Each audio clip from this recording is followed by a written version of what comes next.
ಬಂಗಾಳಕೊಲ್ಲಿಯಲ್ಲಿ ಉಂಟಾಗಿರುವ ಹವಾಮಾನ ವೈಪರೀತ್ಯ ಹಾಗೂ ವಾಯುಭಾರ ಕುಸಿತದ ಪ್ರಭಾವದಿಂದಾಗಿ ಕರ್ನಾಟಕದಲ್ಲಿ ಮುಂಗಾರು ಮಾರುತಗಳು ಮತ್ತೆ ತೀವ್ರಗೊಂಡಿವೆ. ಇದರ ಪರಿಣಾಮವಾಗಿ ರಾಜ್ಯದ ಕರಾವಳಿ, ಮಲೆನಾಡು ಸೇರಿದಂತೆ ಹಲವು ಜಿಲ್ಲೆಗಳಲ್ಲಿ ಮುಂದಿನ 48 ಗಂಟೆಗಳ ಕಾಲ ಗುಡುಗು ಮಿಂಚು ಸಹಿತ ಸಾಧಾರಣದಿಂದ ಭಾರೀ ಮಳೆಯಾಗುವ ಸಾಧ್ಯತೆ ಇದೆ ಎಂದು ಭಾರತೀಯ ಹವಾಮಾನ ಇಲಾಖೆ ಮುನ್ಸೂಚನೆ ನೀಡಿದೆ.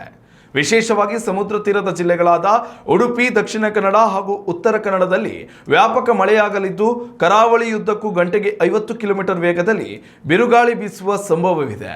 ಹೀಗಾಗಿ ಯಾವುದೇ ಕಾರಣಕ್ಕೂ ಕೂಡ ಮೀನುಗಾರರು ಕಡಲಿಗೆ ಇಳಿಯಬಾರದು ಎಂದು ಜಿಲ್ಲಾಡಳಿತಗಳು ಕಟ್ಟುನಿಟ್ಟಿನ ಹೈ ಅಲರ್ಟ್ ಘೋಷಿಸಿವೆ. ಇದರೊಂದಿಗೆ ಮಲೆನಾಡಿನ ಶಿವಮೊಗ್ಗ, ಹಾಸನ, ಚಿಕ್ಕಮಗಳೂರು ಮತ್ತು ಕೊಡಗು ಜಿಲ್ಲೆಗಳಲ್ಲೂ ವರುಣನ ಕೃಪೆ ಮುಂದುವರಿಯಲಿದೆ. ಇತ್ತ ಉತ್ತರ ಒಳನಾಡಿನ ಬಾಗಲಕೋಟೆ, ವಿಜಯಪುರ, ಗದಗದಂಥ ಬಯಲು ಸೀಮೆಯ ಜಿಲ್ಲೆಗಳಲ್ಲೂ ವೀಕೆಂಡ್ ಮಳೆಯಾಗಲಿದ್ದು, ಬತ್ತಿದ್ದ ಜಲಮೂಲಗಳಿಗೆ ಹೊಸ ಒಳಹರಿವಿನ ನಿರೀಕ್ಷೆ ಇದೆ. ರಾಜಧಾನಿ ಬೆಂಗಳೂರಿನಲ್ಲಿ ವಾರಾಂತ್ಯದವರೆಗೆ ಸಂಪೂರ್ಣ ಮೋಡ ಕವಿದ ವಾತಾವರಣವಿರಲಿದ್ದು, ಸಂಜೆಯ ವೇಳೆಗೆ ಸಾಧಾರಣ ತುಂತುರು ಮಳೆಯಾಗುವ ಸಾಧ್ಯತೆ ಇದೆ. ಪ್ರಸ್ತುತ ನಗರದ ಗರಿಷ್ಠ ತಾಪಮಾನ 27 ಡಿಗ್ರಿ ಸೆಲ್ಸಿಯಸ್ ಆಸುಪಾಸಿನಲ್ಲಿ ಇರಲಿದೆ. ಮುನ್ನೆಚ್ಚರಿಕೆ ಕ್ರಮವಾಗಿ ಸಾರ್ವಜನಿಕರು ಸಿಡಿಲಿನ ಸಂದರ್ಭದಲ್ಲಿ ಮರಗಳ ಕೆಳಗೆ ನಿಲ್ಲದಂತೆ ಹಾಗೂ ನದಿ ಹಳ್ಳಗಳ ಸಮೀಪ ಹೋಗದಂತೆ ಹವಾಮಾನ ಇಲಾಖೆ ಎಚ್ಚರಿಸಿದೆ. ಅಲ್ಲದೆ ರೈತರು ಕಟಾವು ಮಾಡಿದ ತಮ್ಮ ಧಾನ್ಯಗಳನ್ನು ಸುರಕ್ಷಿತವಾಗಿ ಇಟ್ಟುಕೊಳ್ಳಲು ಸಲಹೆ ನೀಡಲಾಗಿದೆ.